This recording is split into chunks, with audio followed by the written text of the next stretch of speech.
Then we have Rajnish. Good evening to everyone. Wonderful. Once upon a time, way back, somebody told, what's in a name? What's in a name? That's when I realized everything is in the name. So let's go ahead and play a wonderful game called the name game. Now, this name game is a communication activity. Now, the communication activity, we are going to understand in this activity two important outcomes. The first one is, how do we use probing questions? And the second one is, how do I reach out by asking the right questions in the least amount of time? Now, the activity is, get onto the sticky notes. Take a sticky note. Let the group be divided into pairs of 2 each. So let the pairs use a sticky note each. Ask them to write the name of a very famous person, a very famous personality secretly on the sticky note and post it on the forehead of the other person. Now, here comes the most important part. Instruct the group that they have to ask, in the round one, they have to ask closed-ended questions, such as, is it a male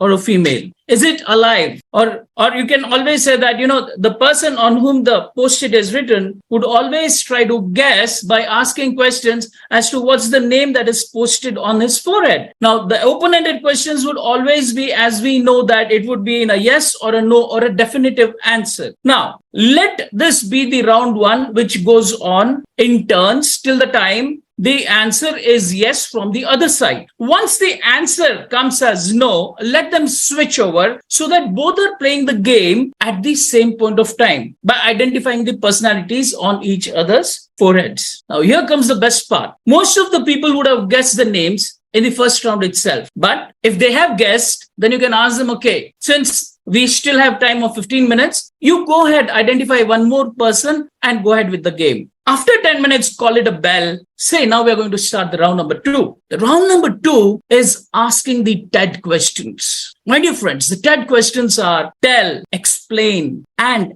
descriptive questions. There is a complete shift in asking as to who this personality on my forehead is by asking that, okay, tell me more about the work he did. Can you be more descriptive about where he lived and what was the time period he was in? Can you explain to me what other areas was that personality into? So here it comes into a conversational and linking of going towards the right answer. Now, we all have done this activity. There's a communication activity where we are looking as to asking them as to what happened at the end of 15 minutes, what went right in the round number 1? How did you feel in round number 1 when you were only asking closed-ended questions? Now, what questions made it easier for you to reach the answer? And the third thing is, what was the whole point of this activity? My dear friends, when we do this activity, most of the times we get the answer that the open-ended questions were a little tougher. The closed-ended were more easier to ask. That's when we debrief that if you ask the right questions, the most probing questions, you reach the destination, the goal of identifying where you want to reach more easier, more faster. Thank you so much. Where you can use this activity? The art of asking questions. Conflict management, sales. Even the art of negotiation. Art of Yes. negotiation. Yes. Anyways, thank you so much. Thank you, Rajnish.